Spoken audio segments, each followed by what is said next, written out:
A Ciência do Bom Viver, capítulo 29. Os fundadores do lar.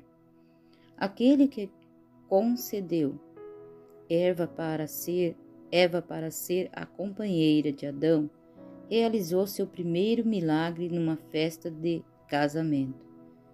No salão de festas em que amigos e parentes juntos se alegravam, Cristo começou seu ministério público. Saciou-no assim o matrimônio, reconhecendo-o como instituição por ele mesmo estabelecida. Ordenou que homens e mulheres se unissem em santo matrimônio para constituir famílias cujos membros coroados de honra fossem reconhecidos como membros da família celestial. Cristo honrou a relação matrimonial, tornando-a também símbolo da união entre ele e os remidos. Ele próprio e o esposo, a esposa e a igreja, do qual diz: "Você é toda linda, minha querida, e em você não há defeito." Cristo amou a igreja e se entregou por ela, para que a santificasse, tendo-a purificado para apresentar a si mesmo, santa e sem defeito. Assim também o marido deve amar a sua esposa. Efésios 5, verso 25 e 28. O vínculo da família é o mais íntimo, o mais afetuoso e sagrado de todas na terra. Foi designado para ser uma bênção à unidade e assim ocorre sempre que o pacto matrimonial é reafirmado de forma inteligente, no termo a Deus e com a devida consideração de suas responsabilidades. Os que pensam em se casar devem levar em conta qual será o caráter, a influência do lar que vão fundar. Ao se tornarem pais, ele confiando um santo legado, deles depende em grande medida o bem-estar dos filhos neste mundo e sua felicidade no mundo por vir. Determinam em grande extensão a imagem física e a moral que os pequeninos recebem, e da qualidade do lar depende a condição da sociedade e peso da influência de cada família determinará se o prato da balança vai descer ou não. A escolha do companheiro para a vida deve ser feita no sentido de melhor assegurar aos pais e aos filhos a felicidade física, mental e espiritual, de maneira que habilite tanto os pais como os filhos a serem uma bênção ao semelhante e uma honra ao Criador. Antes de assumir a responsabilidade que a casamento envolve, o jovem deve ter na vida prática uma experiência que os prepare para os deveres e as responsabilidades do matrimônio. Casamento precoce não deve ser incentivado. Uma relação tão importante como a do casamento e tão vasta em seus resultados não deve ser assumida principalmente sem suficiente preparo e antes de se acharem bem desenvolvidas as faculdades, mantenhas a física, ainda que as partes não tenham muito bens materiais, deve ter a maioria bens de todas, da saúde, e na maioria dos casos não deve haver grande diferença de idade. Não respeitar essa regra poderá prejudicar seriamente a saúde da pessoa mais jovem. E muitas vezes os filhos são privados da força física e mental. Não podem receber de pais ou mães idosos ou cuidador ou companhia que sua juventude requer, e poderão ser pela morte privados do pai ou da mãe exatamente quando mais precisem de seu amor e sua orientação. Só em Cristo é que se pode entrar para o casamento com segurança. O amor humano deve fazer derivar do amor divino os seus laços mais íntimos. Só onde Cristo reina é que pode haver afeição profunda, verdadeira e altruísta. O amor é um dom precioso que recebemos de Jesus. A afeição pura e santa não sentimento, mas princípio. Os que não movidos pelo verdadeiro amor não são irracionais ou cegos, ensinando-os pelo Espírito Santo, amam a Deus acima de todas as coisas e ao próximo como a si mesmo. Os que pretendem se casar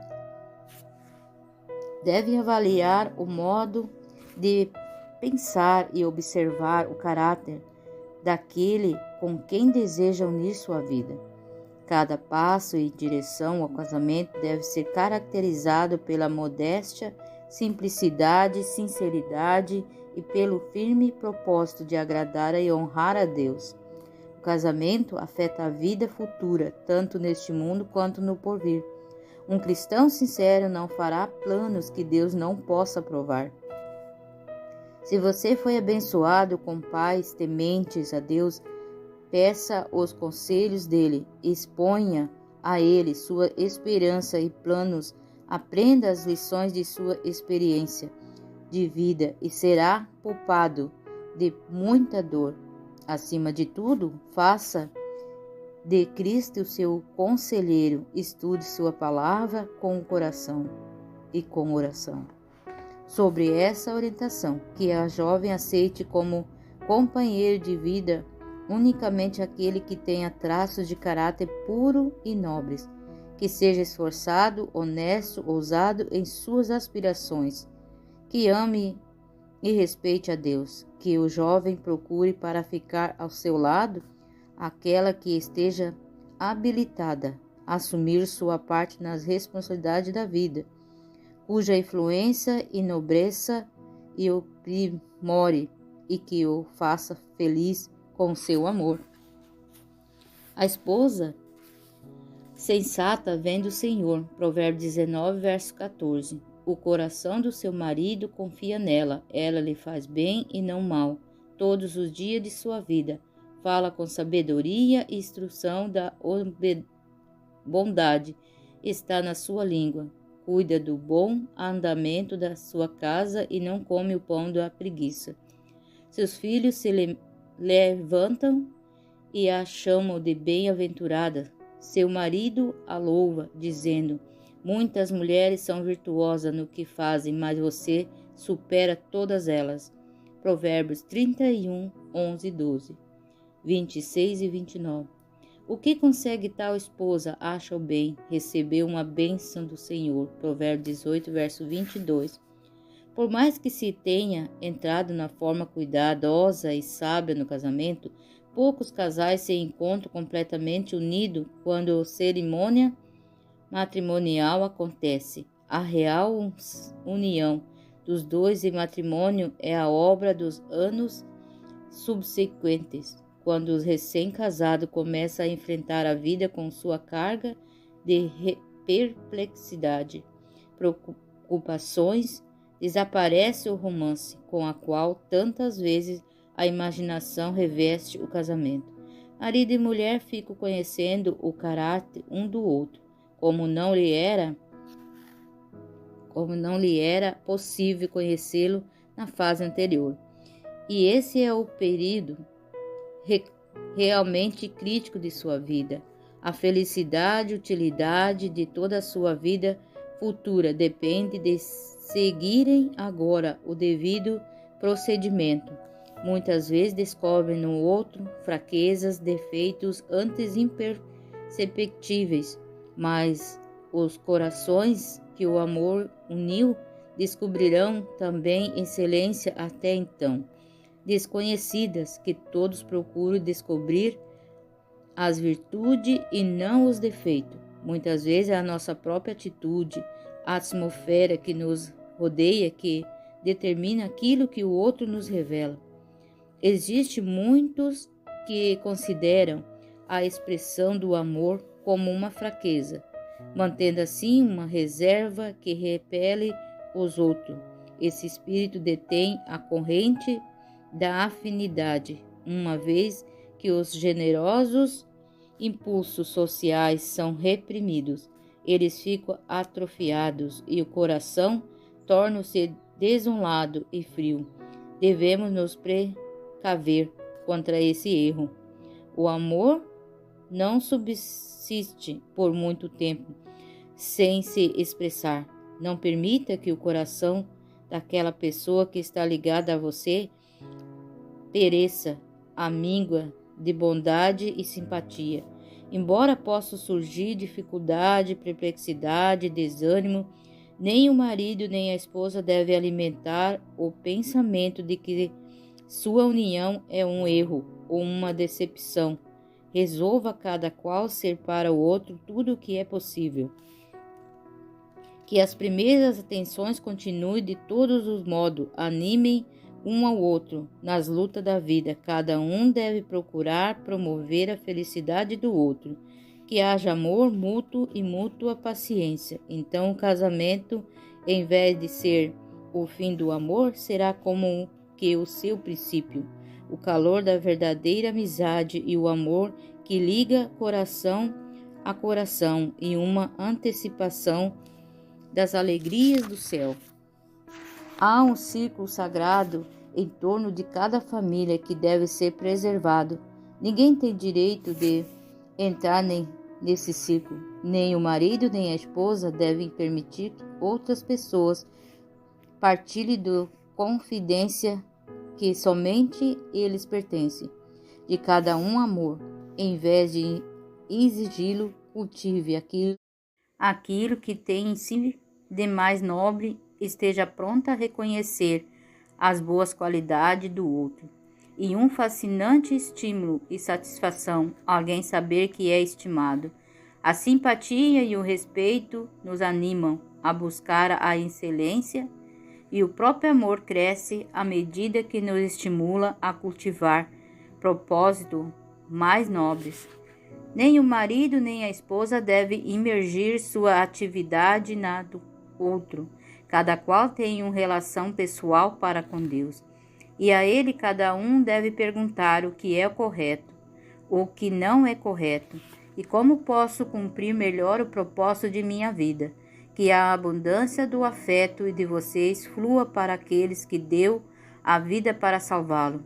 Façam com que Cristo seja o primeiro, o último e o melhor em todas as coisas. À medida que o amor de vocês por ele for mais profundo e forte, o amor entre vocês será purificado e fortalecido. O Espírito que Cristo manifesta para conosco é o que os cônjuges devem manifestar mutuamente. Vivam em amor, como também Cristo nos amou. Como, porém, a igreja está sujeita a Cristo, assim também a esposa se sujeite em tudo ao seu próprio marido. Maridos, que cada um de vocês ame a sua esposa, como também Cristo amou a igreja e se entregou por ela. Efésios 5, verso 2, 24 e 25. Nem o marido nem a esposa devem pensar em exercer o controle arbítrio um sobre o outro. Não tendem impor um ao outro. Os seus desejos não é possível fazer isso e ao mesmo tempo reter o maior mútuo. Sejam bondosos, pacientes, longânimos, corteses e cheios de consideração um pelo outro, pela graça de Cristo. Vocês poderão ter êxito em fazer um ao outro felizes, como prometeram no voto matrimonial. Felicidade no serviço abnegado. Lembre-se, porém, de que não encontrarão a felicidade ficando fechado em vocês mesmos, satisfeito com entornar toda a sua afeição um sobre o outro. Aproveite toda a oportunidade no atribuir para a felicidade dos que os rodeiam. Lembre-se de que a verdadeira alegria só se encontra no serviço desinteressado.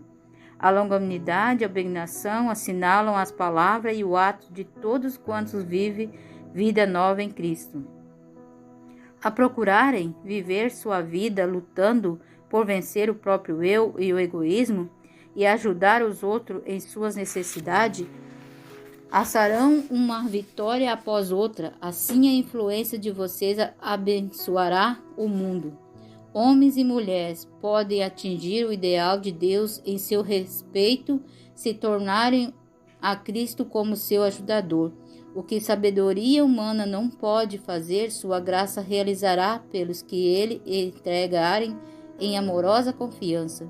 Sua providência pode unir corações com laços de origem celestial. O amor não será mera troca de suaves lisonjeiras palavra. O tear de céu tece com trama e urdidura mais fina, porém mais firme do que se pode tecer nos teares da terra. O resultado não é um tecido débil, mas sim capaz de resistir a fadigas e provas. Coração se unirá a coração nos áureos vínculos de um amor que é duradouro. Precioso é o lar onde há paz, em que toda afeição dentre jaz, e santuário o amor, seu céu de vida, consagrado por mãe tão querida, por humilde que seja a morada, e por trágico mal açoitada, se resiste em seu seio ternura, haverá rica bênção e fartura.